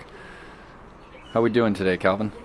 Doing pretty good. Got in my last practice round earlier this morning before the rain got here, so I'm feeling good and just waiting to tee off tomorrow. Yeah, how many rounds do you hope to get in each week? Kind of depends on the week, how well I know the course, but I tend to try to get one in a day and sometimes even two earlier in the week, but kind of tapers off as we get closer to the event. Yeah. So do you feel like you kind of have a shot count? I mean, you're from, our perspective, your throw looks like you're just ripping the body up, throwing the disc so hard. Do you feel like you have a shot count, or you said you can throw two rounds in a day? I don't think I have a shot count. I definitely, as I was saying, I do limit it as I get closer to the event, just to make sure I feel good for the event. I don't want to push myself too hard before. But as far as earlier in the week, I'll play as much as I feel like I need to. Yeah. So how's the rock hounding been so far this spring? Haven't done anything so far this year since I've been on tour. Flew out to Vegas and Tucson, so I didn't have quite that much time out there. Just missed the gym show. Yeah, missed the gym show, but and then drove out to Texas and haven't really had much time to look for anything. So none yet, but I'm sure there'll be some soon. Did you bring the equipment out with you in the van this year? Yep, yeah, I got the rock saw and the flat lap polisher, so cool. Definitely have the equipment to polish some rocks up. Cool. Well, I have actually found a arrowhead here out at the golf course. I came here in January with James and Connor to look at the course with Neil, and there's flint everywhere. So as you're playing, keep an eye out. All right, well, that's good. There's some artifacts about How would you say that the city of Austin, Texas, like compares to other places that the tour visits? Yeah, so I mean, Austin is definitely probably one of the bigger cities that we visit throughout the tour, and I mean, especially this week, it's incredibly busy with, South by Southwest going on. So I do like Austin. Lots of food options and things to do, and that's definitely different than a lot of the other smaller towns that we visit while we're on tour. Yeah. So what have been some of the highlight food choices out there? Honestly, I haven't really hit up anything yet. I do want to hit up some barbecue spots. I don't know really any good ones. I'll have to look it up. But I did see like a huge line out of some place called like Franklin's Barbecue earlier this week. So I know there's a ton of spots. I just haven't had the chance to hit any of them up yet. Yeah. And I've been to a few music concerts with you over the years. Is that something that intrigues you, getting out and seeing some music during one of the biggest music and film festivals in the world this week? I'm not sure. It's all going to depend on time. I mean, I'm definitely focused on the event this week and making sure I'm ready for it. But if there is time and I'm not out too late, I'll definitely be something that I might entertain. Cool. So you got your last practice round in this morning. You're not going to throw anymore. What does the preparation look like for the next 24 hours? You're not teeing until tomorrow afternoon. What does your Thursday evening and Friday morning look like before an Elite Series event? Yeah, so I mean, as far as the rest of the day, if the weather clears up, I'll probably get out and practice putt one more time. And other than that, it's just making sure I'm hydrated and well fed so I have energy going into tomorrow. Nothing too physically exerting tomorrow morning. I know I have a later tee time, so it's just kind of piddling around and killing time until it actually is time to tee off. Cool. Thanks for the conversation, Calvin. And here's Brian Earhart. Yeah. How's it going, Calvin? Good. Just a couple questions for you. Let's zoom in on this course. Obviously, it's brand new, so everyone's having to learn it this week. I've heard from now a few players that it's grown on them each and every round that they've played, just learning different bits of the course. How overall are you feeling about the track and as a new course on the tour? What are your thoughts? Yeah, I mean, it's a new course, first time playing it. It's not my favorite course, it's not my least favorite. I think it's got a lot of solid holes where you have to make some decisions, and definitely how aggressive you can play kind of is dependent on some of the wind and how windy it is, which I've seen in different practice rounds I've had. So I think the course definitely does separate, and you got to make choices. There's plenty of OB to find near baskets, so you need to pick your spots and choose wisely. I have a few holes I actually am curious about. I walked the course and just took a few notes, but just wanted to hear your thoughts on hole number 9. Actually pops out to me, 462. There's a Mando that pushes you left, a little bit of a low ceiling.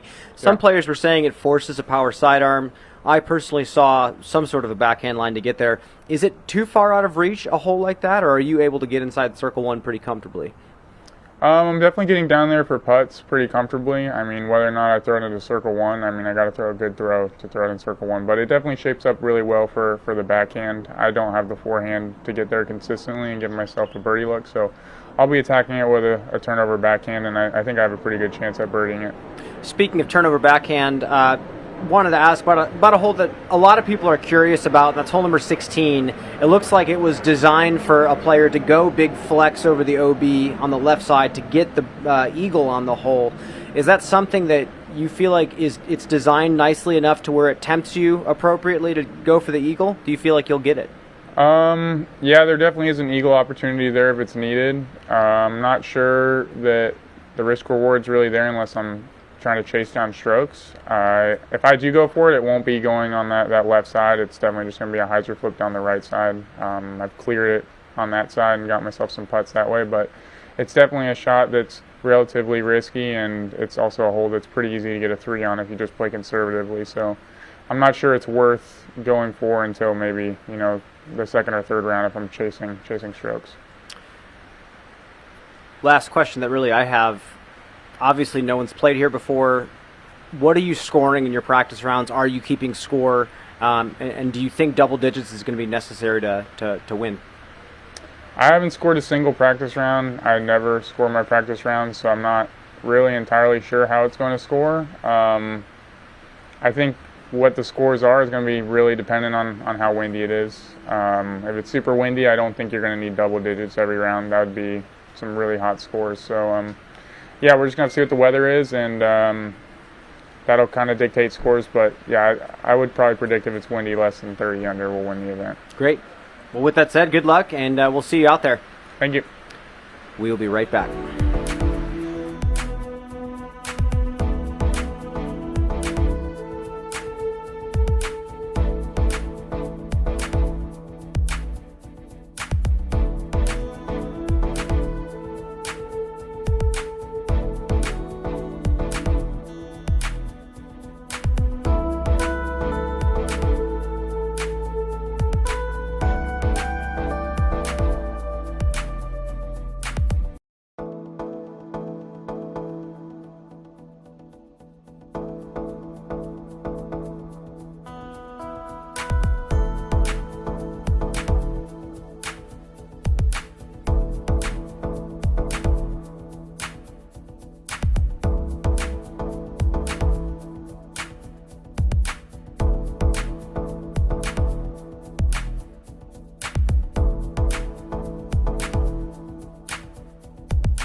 All right, and we are here with Jeff Spring.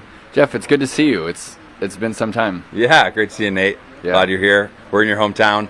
Yeah, my hometown, and also one of my favorite towns after doing this disc golf tour for I'm going on 8 years now and visiting a lot of cities and a lot of the major cities in the U.S. For me, Austin is still one of my favorite places to visit because of the food culture, because of the music. Yeah. And you also have, your experience and your education is revolved around music. Yeah, that's right. So, I was a business major at Northeastern University with a focus in music industry. So, event production, venue development, some sound music theory and recording, but that's not as applicable. But, last year we stood up our concert series, and we're looking to the second half of this year to put some more music on the map, because it's a big undertaking, and usually we start the season with the focus on the competition and the courses. But Austin is a destination that this Golf Pro Tour had in its sights for a while, and the stars aligned to get it off the ground here this year, and we're really excited to be in town.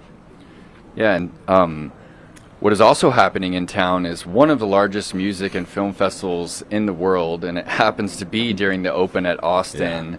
Yeah. do you feel like in the future that the Disc Golf Pro Tour and DGN could potentially align in some way with South by Southwest and potentially have an official venue showcase out here? That would be amazing, and I think that we were thinking about whether the weekend here would be a positive or a negative, because lodging rates are higher, there's a ton of people in town, there's more traffic. But I think that it's looking like it's probably going to be a net positive. It's another reason for people across the country or world to travel to Austin for this event. They can get a great cultural experience outside of the Disc Golf Pro Tour offering, and hopefully we can integrate more people in. So in the future, I'm leaning towards trying to keep the date around the festival and integrate more in. In Portland, we've worked with the Rose Festival, which is like a broad, kind of multi-month activation every summer at Portland, Oregon. This is more specific to this week, but tie-ins with the metro areas, the municipalities, I think are just going to keep raising the bar for our events and adding more benefits. Cool. Yeah.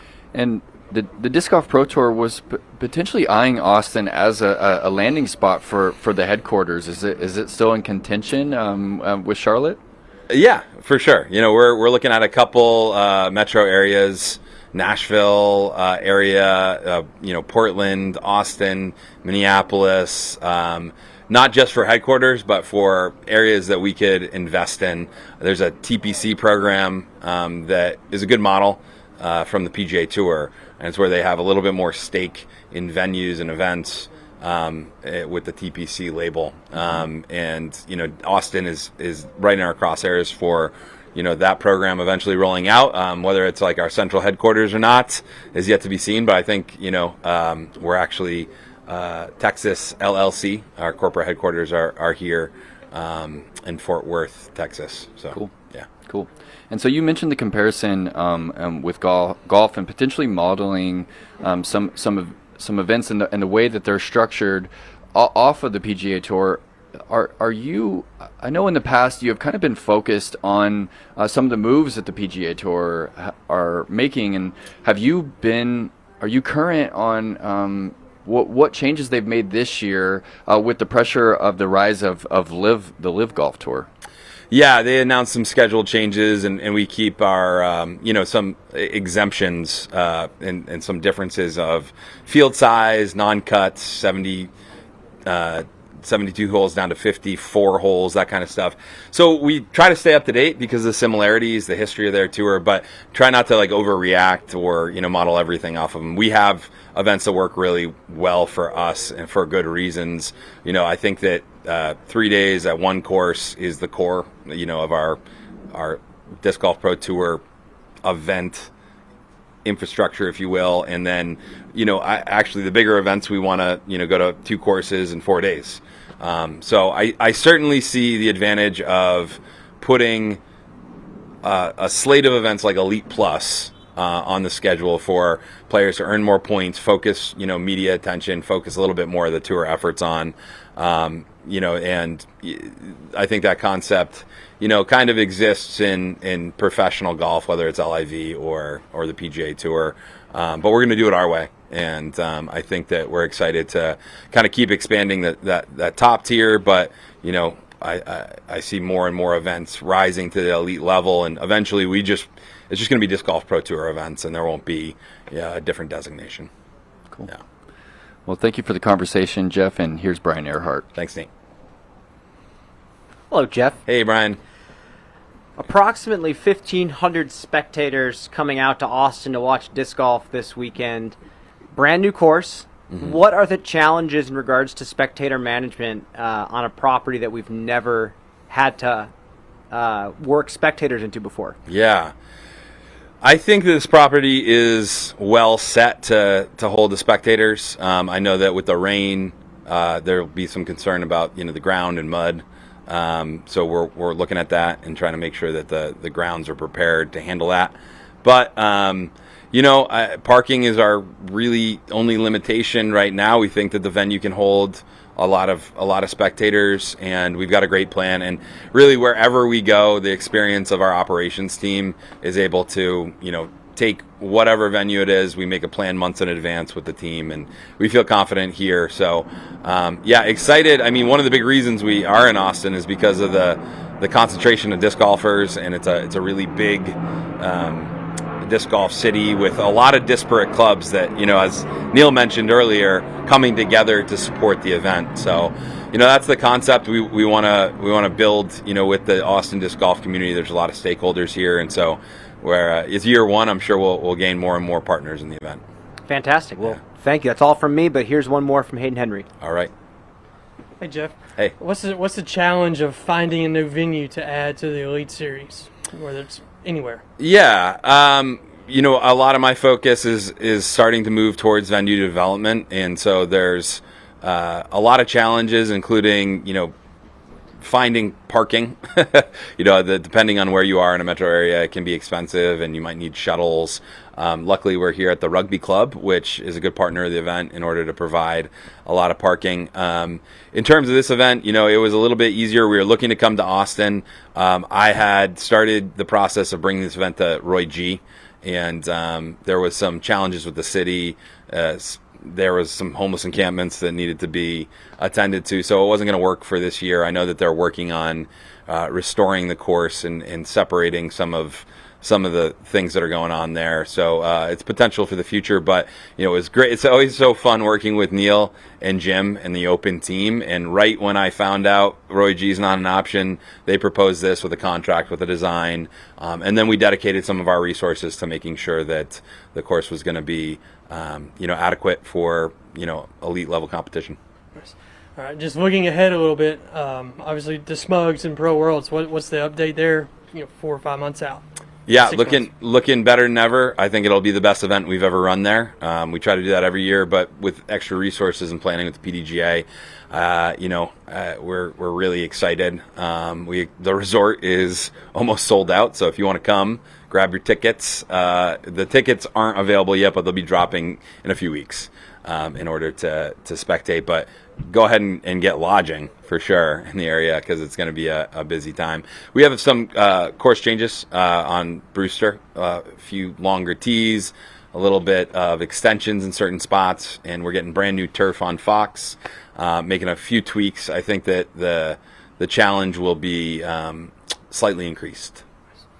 All right. Thanks, Jeff. All right. Thank you.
All right, and we are here with Sarah Hokom. And Sarah, I just had the chance to ask you if you were staying with your good friend Stephanie Vincent. Of course, yes. Also a professional.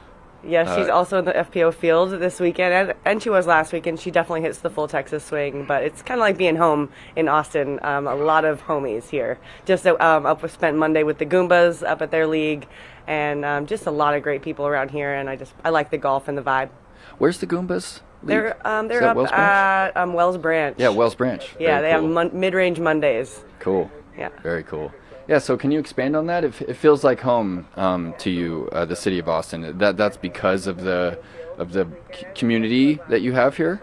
Well, yeah, I mean, Stephanie, my best friend, I met her playing disc golf. So, I mean, that was many years ago. But what year was that? Oh, gosh. I don't know. Like, it's got to be 2010? Maybe. Or earlier. Yeah. Yeah, something like that. 2010. That sounds right. Yeah. Cool. Yeah, so are you still full-time van lifer? Yes.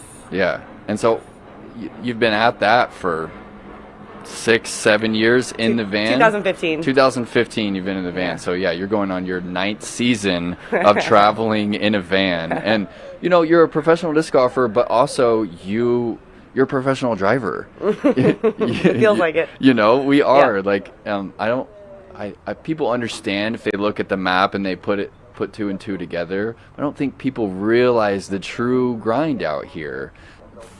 You're a veteran of the tour. For you, at this point, does it feel like a grind driving across the country all year long to do what you do? Depends on the part of the season. Depends on how many hours it is between stops. Those 10-hour, 12-hour, 16-hour, 22-hour drives, those become very grindy. But 3 to 5, 7 hours, something like that. That's normal. That doesn't feel like much. Yeah. And so, what kind of advice could you give to someone that is pursuing this lifestyle outside of the disc golf advice? What kind of life advice or advice for the road would you offer someone? I would say prepare to adapt constantly. You're in a different situation, almost every week out of 30, 40 weeks out of a year. So just being ready to adapt to any situation and being okay with that, and then developing routines that are a little bit different than a normal routine, routines that work for you, developed around kind of stacking on things that you always accomplish, stacking those things you're working towards on top of those other things. So just strategies for managing a different style of a lifestyle. Yeah, that's good. You got to have some sort of strategy. Yeah. It'll catch up with you. Yeah, and you just got to keep trying new things too, because what works for me may not work for you, and just I still feel like after all these years, I'm still dialing it in. Yeah, and so after all these years, I want to ask you, what is kind of your motivating factor for continuing this type of lifestyle on the DGPT? I think it's just a continuing to improve. There's just so much that the game offers, both at a physical sense and a mental aspect, a community sense. I think there's still so many different opportunities as a player to learn a lot of different things about yourself that can contribute to the future growth of the sport. And that's kind of where I'm at with it, is to continue to just kind of push myself and just follow kind of my heart on what I should be continuing to do. And this is where we're at. And would you say that you are still improving at the game? I think so. Yeah, I think with the addition of a more confident backhand and some new putting, some mental strategies with some upshot and putting, I think that I have the potential to maybe not throw farther, but maybe golf better. I love that. That's inspiration for me and many others out there. Thank you for the conversation, Sarah, and here's Brian Earhart. Hello, Sarah. Hi. First off, just heard from Joe from Disc Golfer Magazine. Did you know you're going to be on the cover of the spring magazine? My mother sent me a picture yesterday, and yeah, she was like, look what came for you in the mail, and I was really stoked. I haven't been on the cover probably since 2012. It's when I won a title back then. Talk about, actually, now that you mention it, talk about your life in 2012 as opposed to how it is now. Still doing disc golf full time. How is it different? I think I have a much greater knowledge base, a bigger, pool of experience, a bigger bit of experience to pull from. And then just a little bit more peace of mind. I don't have at first you have this chip on your shoulder kind of where you're trying to or a monkey on your back perhaps, where you're really trying to prove yourself. And I do have a lot to prove still, but I have also done a lot. So it feels like I have more peace on the course than I would have had back then. Great. Well, let's talk about this course. You're very vocal about course design. You're very passionate about course design and how FPO courses are laid out. Lisa said that she thinks the course is pretty solid and challenges a lot of different skill sets. Was just curious about how you thought about this track from more of an objective standpoint, maybe just looking at it from the outside in. It's really tough to look at it objectively without actually seeing the data yet. I think it can be very penalizing. I think there's a lot of OB. I think the beginning holes and the finishing holes are very technical and may, include kind of what I would consider some sucker holes, where you can get the birdie, but you may not want to try to get the birdie because the risk may be too great. The middle part is pretty soft. It's not soft, but it's more scoreable. I think the middle holes are very scoreable. I'm only really looking at about half the course that I really have access to for birdie. Some of the distance is a little bit heavy on, I'd say, 10 out of 10 holes. It really helps to have that extra distance to get yourself into position, to possibly go for some of those sucker birdies from a shorter position. I think one other interesting point is it definitely requires you to throw a backhand and a sidearm. If you don't have both of those shots, there's at least 3 that are requiring a backhand. Like they're just not a good line. Otherwise, you're really conceding to par or bogey without that shot. And then on the same thing with the sidearm, I mean, hole 1, if you're trying to throw a backhand down those lines into a headwind with that skinny OB on both left and right, I mean, that's a really technical shot. And then you're trying to, do the same thing one more time to a skinnier tapered green. I think the sidearm's really helpful on that hole. And there's a couple, I think there's I would say 6 or 7 holes where the upshot, the first shot, the last shot on 18, if you don't have a sidearm coming up that green, that's a really technical shot. 17's tee shot, 16's tee shot, even 15's tee shot I think favors a sidearm. 14's tee shot favors a sidearm. So I think a lot on the back are really going to test a backhand thrower's either turnover shots or whether they're comfortable throwing a hyzer sidearm. Well, one last question for me. Thank you for that, by the way. You said half the course maybe you're going to access for birdie. I'm assuming that's what you meant. Say you access those 9 greens and you score on maybe 5 of them. Is that enough to take down a victory here? Maybe in the first year. Maybe just because people aren't going to know how to play this course yet. They're going to be, the winds are likely going to shift every day. Since I've been out here, they've been shifting a quarter turn. So I expect that, it needs experience in the wind. Whoever's going to win this tournament, they have to make adjustments. They can't be throwing the same shots every day. In fact, so much so that, some holes I may be throwing a backhand one day and a sidearm the next day. Interesting. Right. So, just the way the winds are going to play, I think that might be good enough, a 4 or 5 down, a handful down. Even a couple down and just do that every round, that might be enough on a course like this. Thank you so much for that insight, Sarah. I appreciate that, and we'll see you out there all week. Sounds good. We will be right back.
All right, and we are here with John Houck. And John, you're one of the most prolific designers of disc golf courses in the world.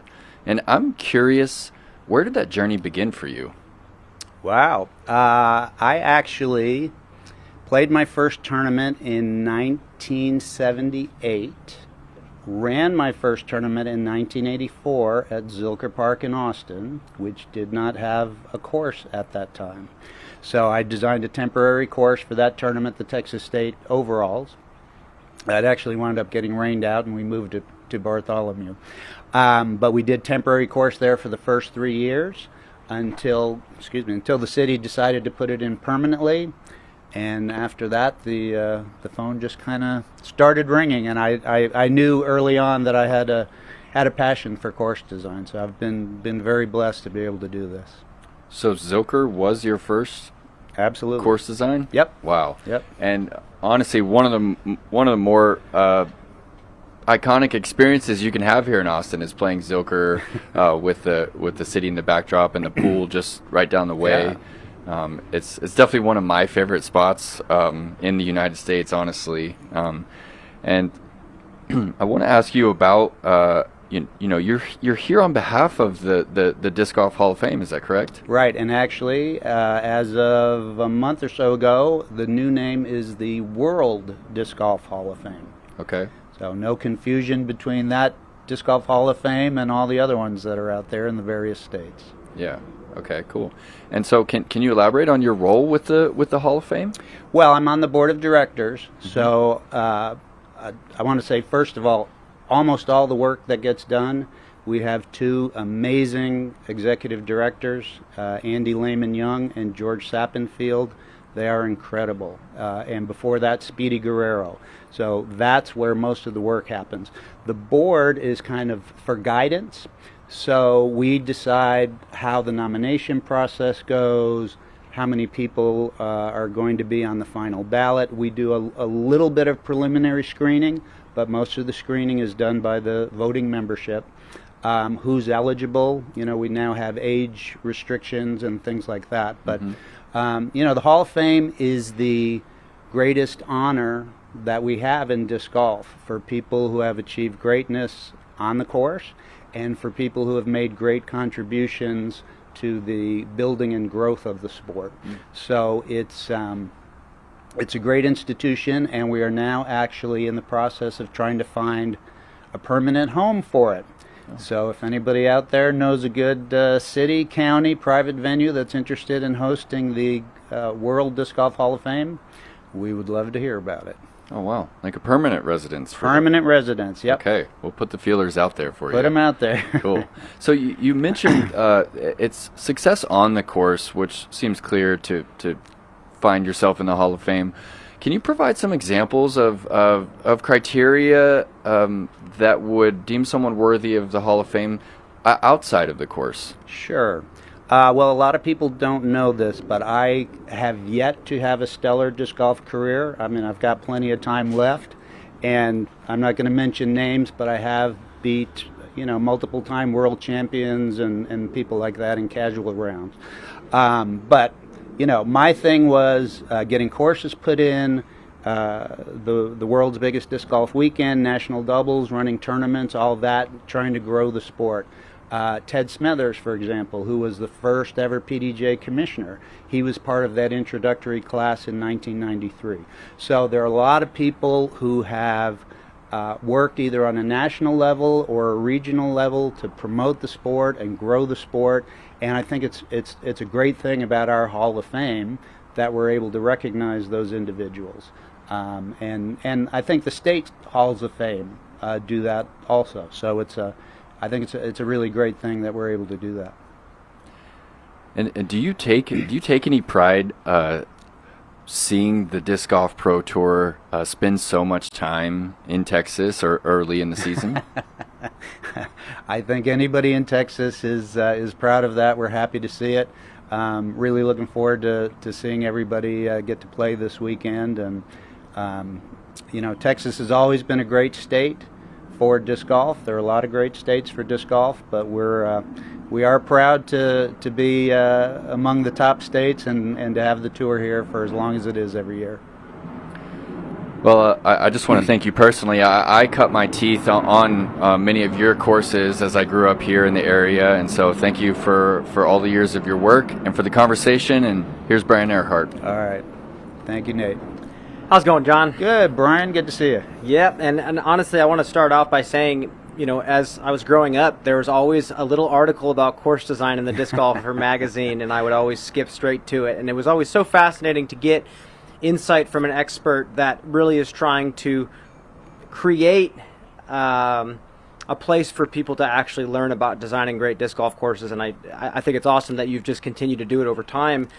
Something that I had a question about, we're playing at a brand new golf course. Obviously, you didn't design this golf course, but as an outsider looking in, what are some of the big challenges when you're working on a traditional golf course? Well, that's a great question, and one that we're going to be having to face a lot more going into the future. We actually covered it fairly extensively in Tucson. Dee and I spoke there at the conference. So it's important that if you're going to be on a golf course, that it looks and feels like a disc golf course and has disc golf challenges. So, for example, we're doing a course in St. John's, Florida right now, parts of which have no trees on the fairway. So planting trees is a big part of it. The three things we always want on a great disc golf course: trees, interesting terrain, and water features if we can get them. So this is a case where, if all goes well, we're going to be building mounds to complement the existing mounds that are there from the previous golf course, and we're going to be reshaping the ponds so they make more sense for disc golf and bring more strategy into play. And I think those are really the three things that we want to be looking for anytime we're going into a golf venue or a former golf venue. Is that something that you have to negotiate with the golf course? I know one of the parts of designing a golf course that I've talked to a lot of tournament directors about is that it's difficult to have to work with the trees that exist, and you can't necessarily cut lines into this golf course. So how do you work around trees that you can't do anything with? Well, it's like any property, golf or not, you always have to do your best, and sometimes, there is negotiation into what you can remove and what you can't. A lot of times on a golf course, it's also more a matter of what you can plant, right, to make it more of a golf challenge, more of a disc golf challenge. So, and everyone is different. I think, looking at our schedule coming up for the rest of this year, we probably have 3 or 4 venues that are former golf courses. So obviously we have a lot more leeway to make those kind of changes there. But if it's an existing course, you do what you can. Not saying anything new to say I'm not a fan of rope or cart path or sand trap OB. That's just my style. But I think, where there's a will, there's a way, and you always just do your best with what you have. I have one last question, and thank you for all this insight. As a board member of the Hall of Fame, and you're asking or asking people to find you a permanent home for the Hall of Fame, is this something that fans and listeners can expect to eventually be a tourist destination? Oh, 100%. That's the whole point. And really my expectation is, as much as there are cities and private venues whose biggest aspiration now is to be on the Disc Golf Pro Tour, I think there are going to be places, all over the country and maybe all over the world that say we see the value of disc golf, we know how much people are interested in it, and we believe that having the Hall of Fame where we are would bring people into town. And of course, the dream would be that it's a permanent location for the Hall with disc golf courses there, and I saw your eyes get big there. So that's what we're going to be hoping for, and I really hope there are people who see the value in that and will want to talk to us about it. Well, that's fantastic. That's super exciting, John, and thank you for joining us, and we'll see you out there this week. Thanks, Brian. And with that, we are wrapping up.